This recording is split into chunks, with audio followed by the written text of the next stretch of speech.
ओम शांति। एक बाबा की बेहद याद आत्मा को हद की बातों से, हद के संबंधों से, हद के कर्मों से आज़ाद कर देती है।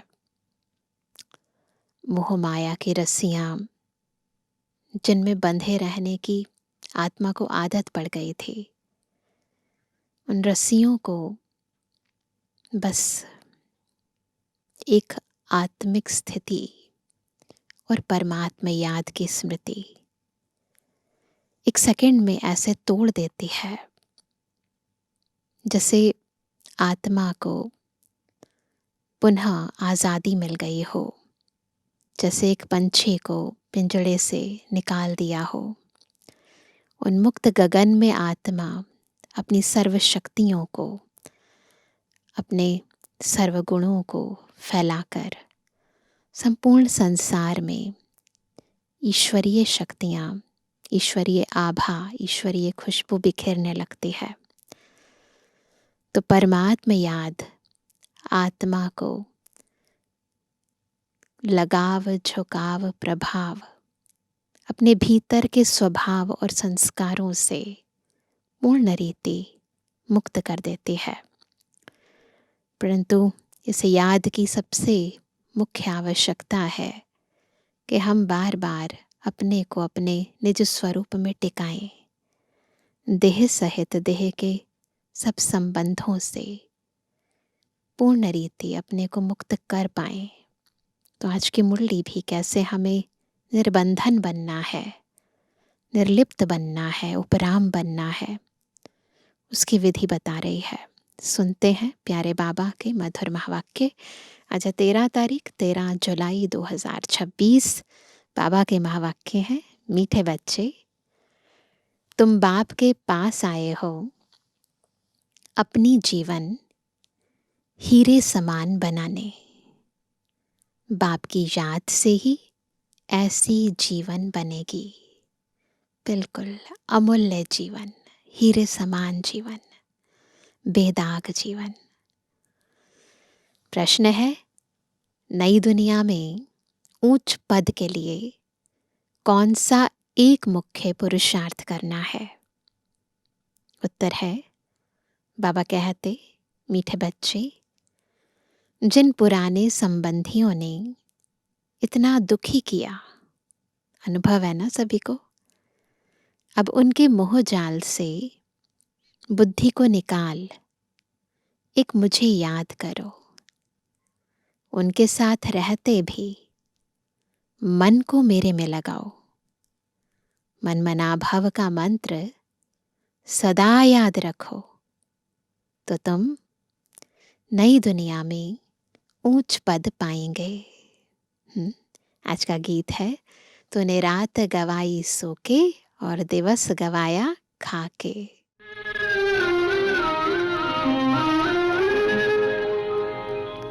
तूने रात गवाई सोए के, दिवस गवाया खाए के। हीरा जन्म अमोल था, कौड़ी बदले जाए। तूने रात गवाई सोए के।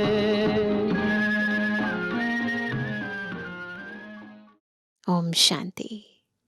जैसे बच्चों को सभी शास्त्रों का सार समझाते हैं, वैसे इन गीतों का भी सार तुमको समझाते हैं। वही सबका रूहानी बाप रूहानी बच्चों को ब्रह्मा तन से बैठ समझा रहे हैं। बाप समझाते हैं, हे बच्चों, तुम जानते हो हमारा हीरे जैसा जन्म बन रहा है। बाप के पास आते ही हो हीरे जैसा जन्म बनाने। हीरे जैसा जन्म कहा जाता है स्वर्गवासियों का, कौड़ी जैसा जन्म है नरकवासियों का। तुम संगम युग को भी जान चुके हो। हम अभी संगम युग वासी हैं। यह संगम युग सब के लिए कल्याणकारी है। इस संगम युग में ही सर्व की गति सद्गति होती है। क्यों कल्याणकारी है? क्योंकि इसी युग में सर्व आत्माओं की गति सद्गति होती है। कौन करते हैं? परम धाम से आने वाला मुसाफिर। वह मुसाफिर है ना? तुम मुसाफिर नहीं हो, तुम आकर जाते नहीं हो। बाप कहते हैं मैं पुरानी दुनिया में आकर फिर लौट जाता हूँ। बच्चे जानते हैं यह सेवा करने वाला सिर्फ एक मुसाफिर है, जो आकर हम बच्चों की बड़ी सेवा करते हैं। ऐसी सेवा और कोई कर ना सके। जो सेवा बाबा करते हैं ना, हमें पतित से पावन बनाते हैं, गति सद्गति देते हैं, ये सेवा कोई भी नहीं कर सकता। सेवा के लिए ही पुकारते हैं कि आकर हम पतितों की सेवा करो। बाप भी कहते हैं हम बच्चों की सेवा में आए हैं, क्योंकि बच्चे बहुत दुखी हैं। पुकारते भी हैं हमारे दुख हरो और शांति दो। दो चीज हमेशा याद रहती हैं, सुख और शांति। यहाँ दुख और अशांति है, तब पुकारते हैं। बाप ही आकर सारा राज सृष्टि चक्र का बच्चों को समझाते हैं। बच्चे समझते हैं अब भक्ति मार्ग खत्म होता है। कलयुग का अंत माना भक्ति नीचे उतरती आती है। भक्ति का भी डाउनफॉल हो जाता है ना। ज्ञान से तुम्हारी चढ़ती कला हो जाती है। तुम ऊंचते ऊंच पद पा लेते हो। फिर वह प्रारब्ध का सुख कम होता जाता है। भक्ति तो भारत में जितनी होती है उतनी और कहाँ नहीं। आधा कल्प भक्ति चलती है। जब से द्वापर शुरू होता है और दूसरे धर्म स्थापन होना शुरू होते हैं, तब से भक्ति शुरू होती है। भक्ति भी पहले बहुत अच्छी होती है। जैसे स्वर्ग पहले बहुत अच्छा होता है, फिर आहिस्ते आहिस्ते कला कम होती जाती है। भक्ति शुरू होती है तो पहले पहले शिव के पुजारी बनते हैं। आधा कल्प कोई पूजा होती नहीं है। फिर भक्ति मार्ग शुरू होता है और दूसरे धर्म भी शुरू होते हैं। इतनी भक्ति और कोई कर नहीं सकते। पूरा आधा कल्प भक्ति चलती है। यह भी तुम बच्चे जानते हो कि बाप जो सबको, खास भारत को सद्गति देते हैं, स्वर्ग का मालिक बनाते हैं, वही दूर देश का मुसाफिर आया हुआ है हम बच्चों को फिर से स्वर्ग की बादशाही देने। वर्षा भी कितना जबरदस्त है, परंतु एक भी बात किसकी बुद्धि में नहीं बैठती। भारत में भक्ति कितनी करते हैं, कितने मंदिर हैं। भारत खंड में तो ढेर मंदिर हैं, है ना। हर गली में, हर कूचे में, हर गांव में, जगह जगह पर मंदिर हैं। अभी तुम जानते हो यह किसके मंदिर हैं? पहले पहले तो शिव बाबा का मंदिर बनता है। जब द्वापर प्रारंभ होता है, शुरू शुरू में बाबा का मंदिर बनता है। फिर बनते हैं देवताओं के, वह मंदिर भी तुम्हारे सामने खड़े हैं। एक तरफ शिव बाबा की पूजा करते रहते हैं, दूसरे तरफ शिव बाबा तुमको पूज्य बना रहे हैं। इस समय संगम युग पर दोनों चीजें देख रहे हैं। तुम यहाँ आए हो पूज्य देवता बनने। जो भी देवताओं के पुजारी हैं, वास्तव में वह भी आकर यहाँ ब्राह्मण बनेंगे। धीरे धीरे वृद्धि होती जाएगी। सभी इकट्ठे तो पढ़ ना सके, समय लगता है। कल्प पहले भी जिन्होंने पढ़ा होगा वही फिर पढ़ेंगे। एक दो को पढ़ाते रहना है।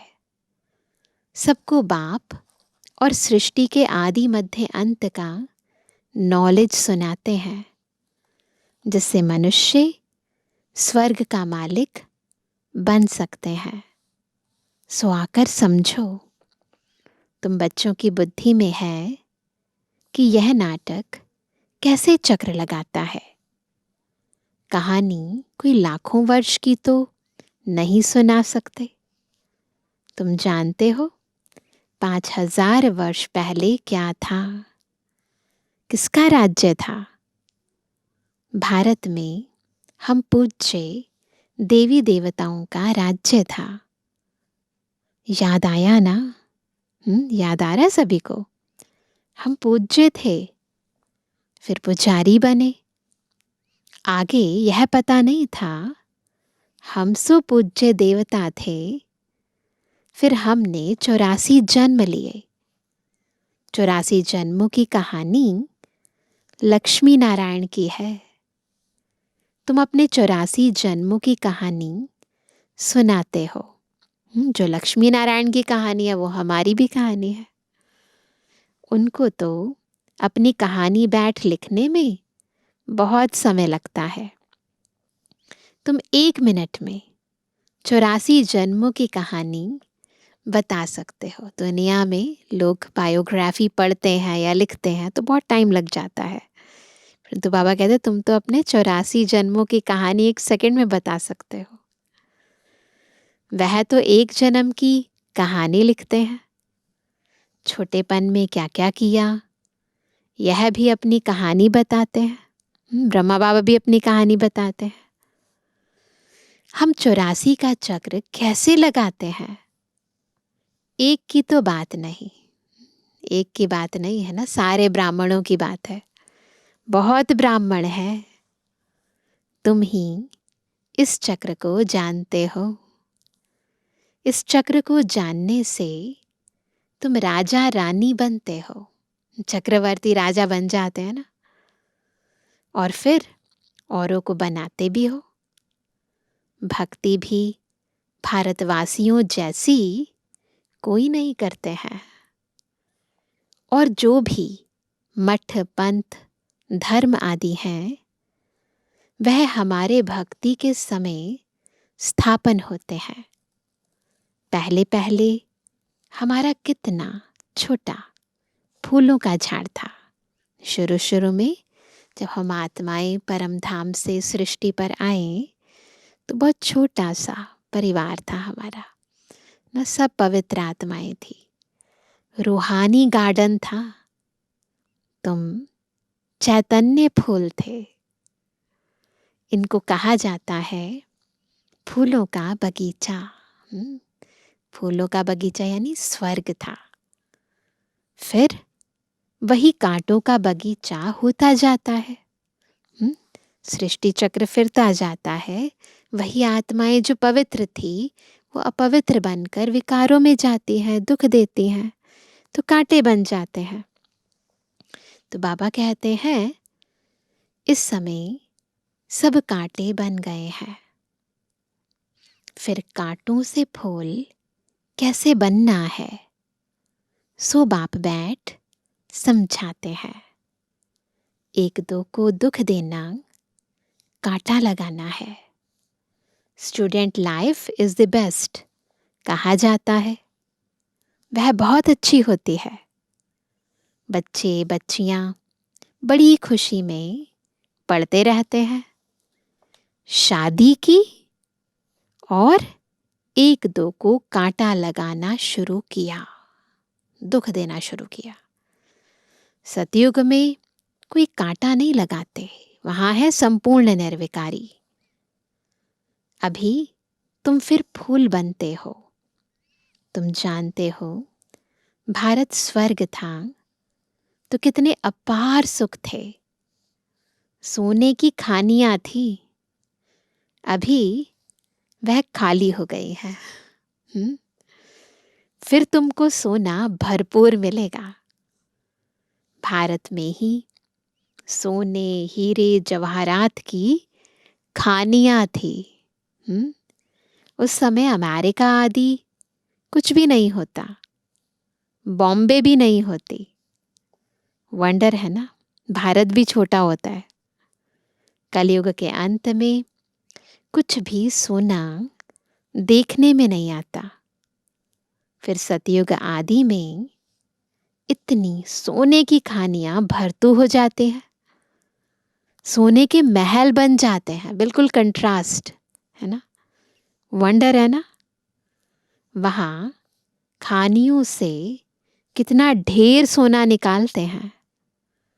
जैसे यहाँ मिट्टी की ईंटें बनती हैं, वैसे वहां सोने की ईंटें बनती हैं।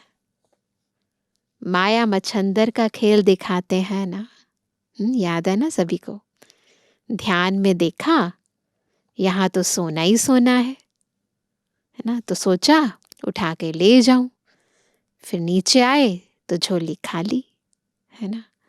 बरोबर सतयुग में सोना होगा। यहाँ तो देखो मिट्टी की ईंटें भी नहीं मिलती हैं।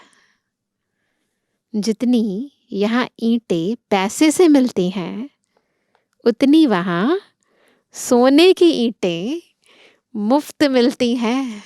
देखो कितना अच्छा होगा ना स्वर्ग में, सोने की ईंटें वो भी मुफ्त।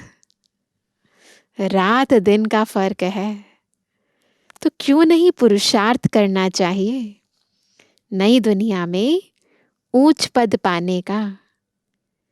यहाँ मोह जाल में क्यों फंसे, खुद को समझाना है ना। जैसे बाबा वहां से यहाँ से वैराग्य दिलाते हैं और वहां पर कैसे दिल को लगाना है, तो वहां की बातें सुनाते हैं।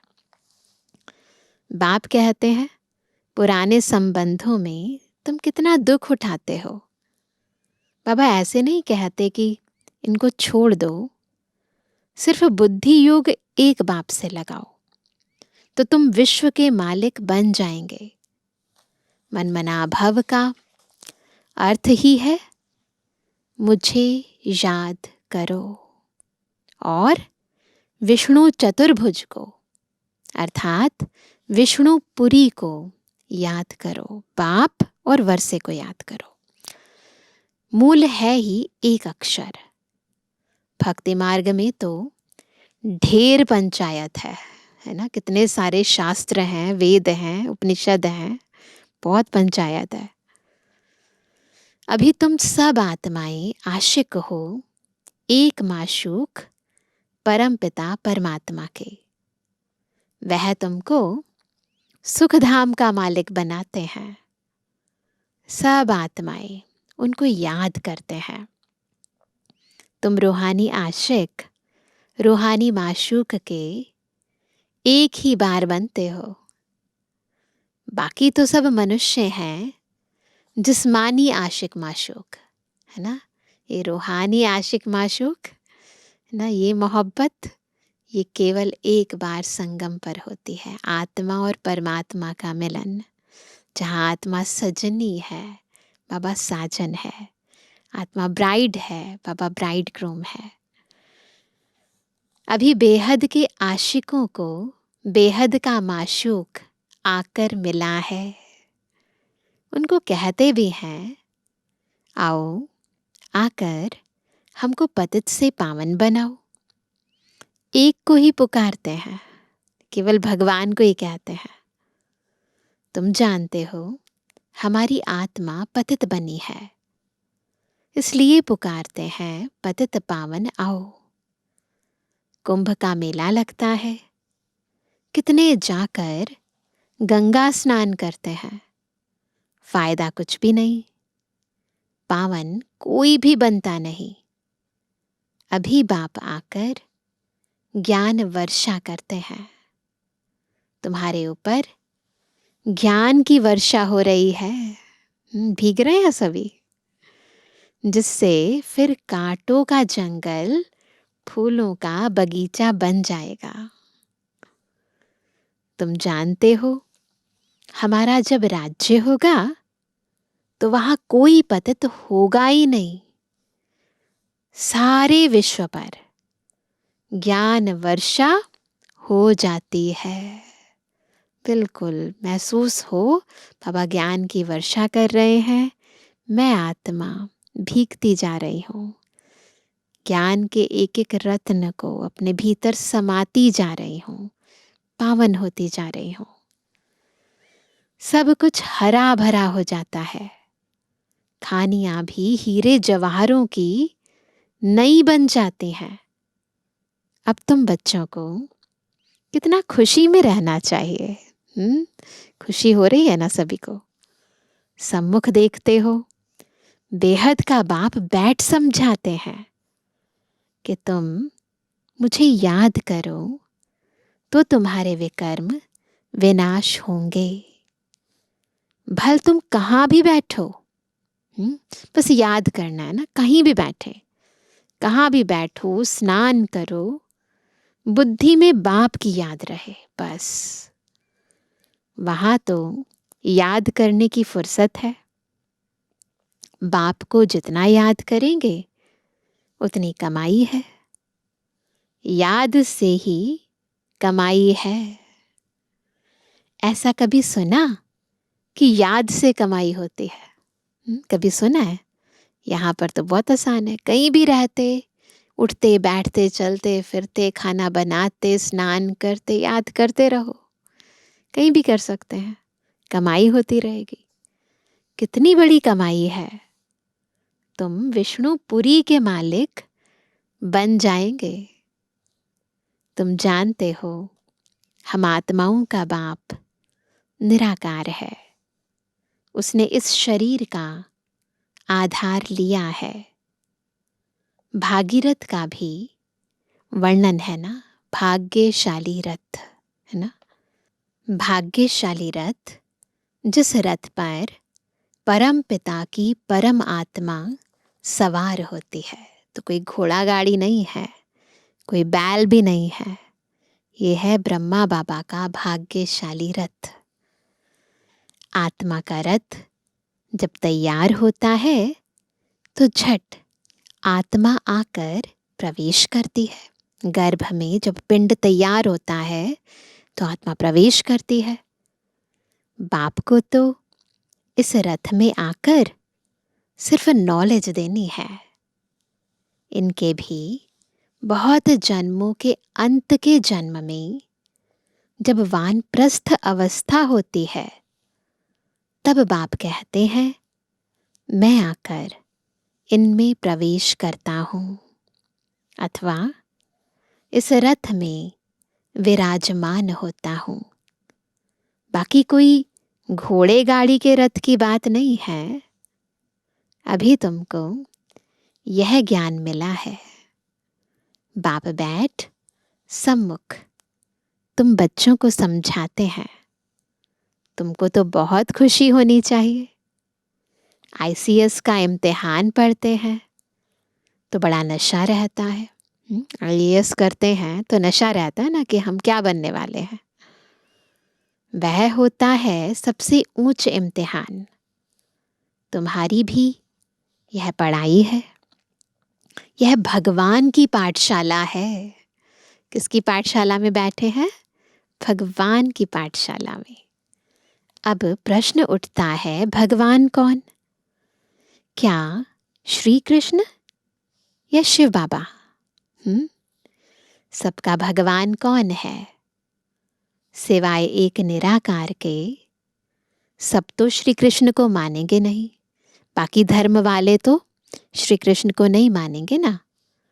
सभी आत्माओं का बाप वह निराकार परम पिता परमात्मा है। वह सदैव परम धाम में रहते हैं। एक ही बार आते हैं बच्चों को स्वर्ग का मालिक बनाने। तुम जानते हो, वही बाबा कल्प कल्प आकर हमको रंग से राव बनाते हैं।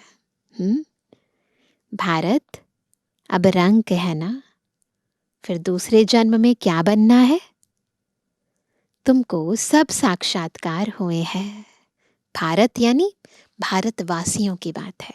तो जो मूल भारतवासी अभी रंग बन गए हैं, वहां जाकर राव बनेंगे। बाबा कहते हैं विनाश का भी साक्षात्कार किया है, स्थापना का भी किया है। ब्रह्मा बाबा को विनाश का भी साक्षात्कार हुआ, स्थापना का भी साक्षात्कार हुआ, और भी कई बाबा के बच्चों को हुआ शुरू शुरू में।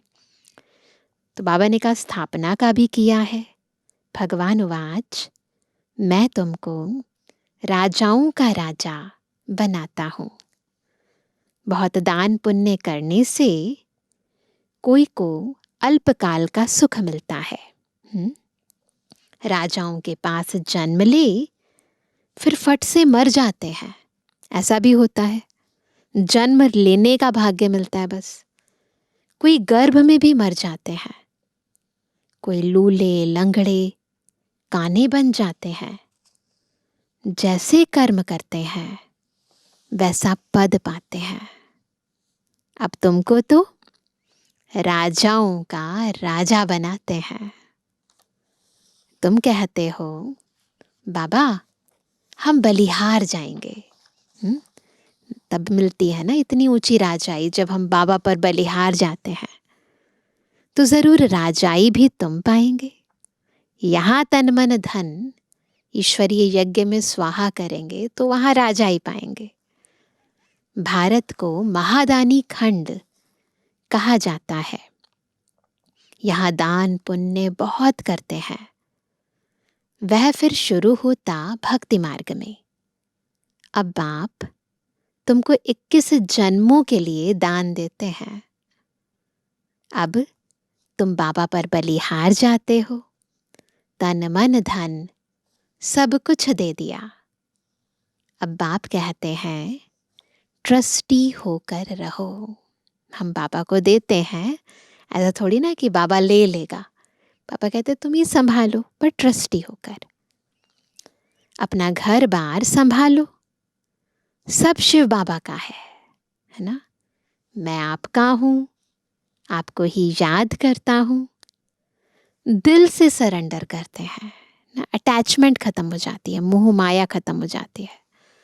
बाप कहते हैं भल महल में रहो, घूमो फिरो, मौज मनाओ, सिर्फ मुझे याद करो तो तुम बहुत खुशी में रहेंगे। तुम विश्व के मालिक थे, अब फिर तुम पुरुषार्थ कर वह बनते हो। बाप समझाते हैं मीठे मीठे बच्चों, इस योग बल से ही तुम विकर्माजीत बनेंगे। बाप की याद से तुम विश्व के मालिक बनते हो। अच्छा मीठे मीठे सिकंदर जन्मानी बच्चों पितृवानी बाप दादा का दिल जान सको प्रेम से नंबरवार पुरुषार्थ अनुसार याद कर। रूहानी बच्चों की रूहानी बाप दादा को गुड मॉर्निंग, नमस्ते नमस्ते नमस्ते। धारणा के लिए मुख्य सार पहला, राजाई पद पाने के लिए बाप पर पूरा पूरा बलिहार जाना है। पूरा पूरा बलिहार जाना है। तन मन धन सब समर्पण कर ट्रस्टी होकर रहना है। विकर्माजीत बनने का पुरुषार्थ करना है। दूसरा, याद में ही कमाई है, इसलिए निरंतर याद में रहने का पुरुषार्थ करना है। ऐसा रूहानी फूल बनना है जो फूलों की दुनिया का अधिकारी बन जाएं, अंदर में कोई भी कांटा ना रहे। आज का वरदान है, एक बाप में सारे संसार का अनुभव करने वाले बेहद के वैरागी भव। तो दोनों बातें ओतप्रोत है। जितना वैराग्य होगा उतना एक बाप दूसरा ना कोई, वैसी स्थिति होगी। और जितना एक बाप दूसरा ना कोई, बाबा ही संसार है, इस स्थिति में रहेंगे, उतना अपने आप ही इस देह और दुनिया से वैराग्य आता रहेगा। बेहद के वैरागी वही बन सकते जो बाप को ही अपना संसार समझते हैं। जिनका बाप ही संसार है वह अपने संसार में ही रहेंगे, दूसरे में जाएंगे ही नहीं, तो किनारा स्वतः हो जाएगा। संसार में व्यक्ति और वैभव सब आ जाता है। बाप की संपत्ति सो अपनी संपत्ति, इसी स्मृति में रहने से बेहद के वैरागी हो जाएंगे। कोई को देखते हुए भी नहीं देखेंगे, दिखाई ही नहीं देंगे, क्योंकि बाबा ही संसार है ना। स्लोगन है, पावरफुल स्थिति का अनुभव करने के लिए एकांत और रमणीकता का बैलेंस रखो। एकांत और रमणीकता का बैलेंस।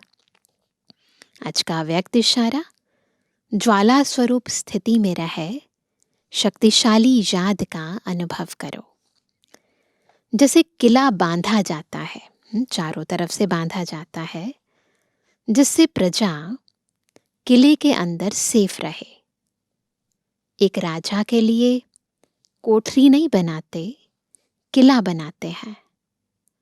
आप सभी भी स्वयं के लिए, साथियों के लिए, अन्य आत्माओं के लिए ज्वाला रूप याद का किला बांधो। ये स्थूल किला नहीं है, ये सूक्ष्म शक्तिशाली वायुमंडल वाइब्रेशंस का किला है। याद की शक्ति की ज्वाला हो तो हर आत्मा सेफ्टी का अनुभव करेगी। तो ऐसा किला बनाना है अपनी और अपनों की रक्षा के लिए। अच्छा, ओम शांति।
विश्व सारा हमारा ये अपना ही घर, सबके हम सब हमारे ही आए नजर।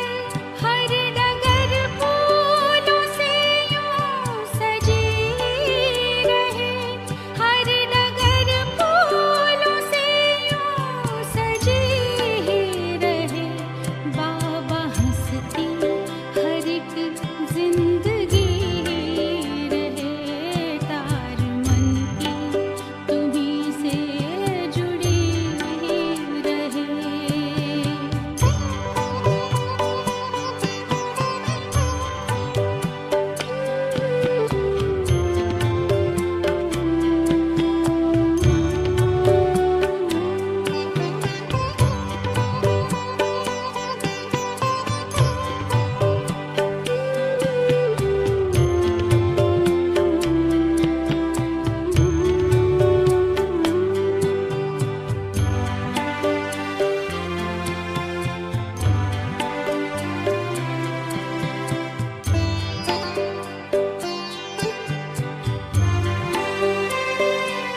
भूल भटके उन्हें पास लाना हमें, जो मिला है उन्हें भी दिलाना हमें।